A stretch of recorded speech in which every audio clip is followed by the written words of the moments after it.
4-note pull-offs.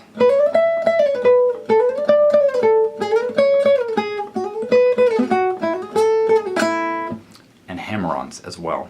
So this is a great workout for your left hand. You definitely have to take it easy with this one. It's a combination of a big stretch along with a lot of power needed in your pull-offs. So I'm doing it here in the key of A. And starting up, let's start at the bottom. So starting with your open string, your open E, and hammer on the remaining 3 notes.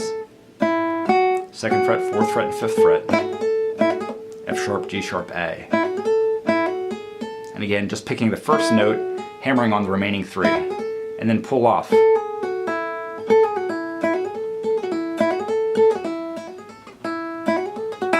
Yep, and you can either pick the A, the 4th note, before you pull it off, or for even more of a challenge,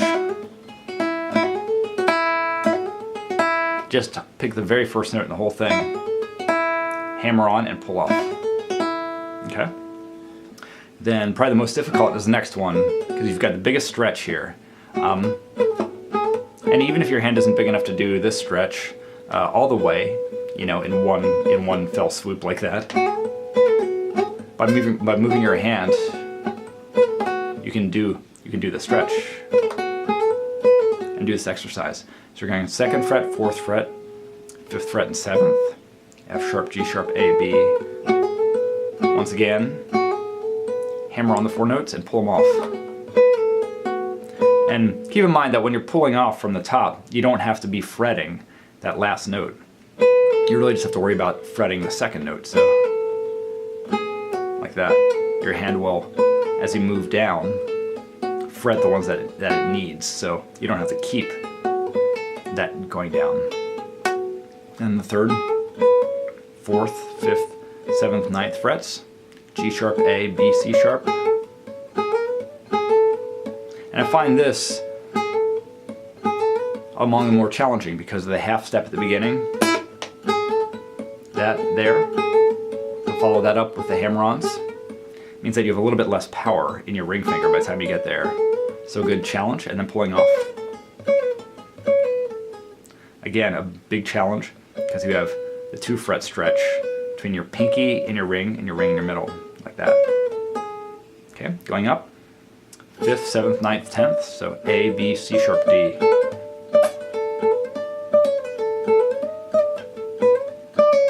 Like that. Okay, and the last one we'll do is all the way up to the E, so 7th, 9th, 10th, and 12th frets, B, C sharp, D, E.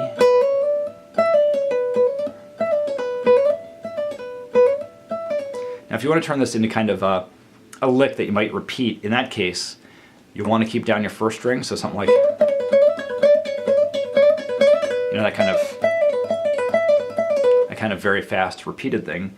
In that case, you will want to keep down your 1st finger, and because of that, unless you have a really massive stretch, this isn't something that you'll probably do down at the bottom, but starting around these frets, you provide a really nice opportunity for that kind of thing.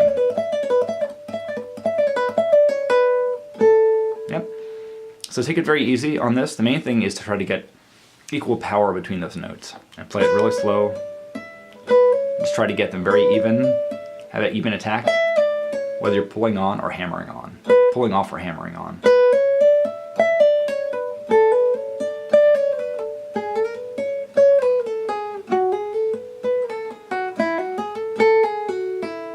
I hope this is useful to you. Thanks for watching, and don't forget to subscribe.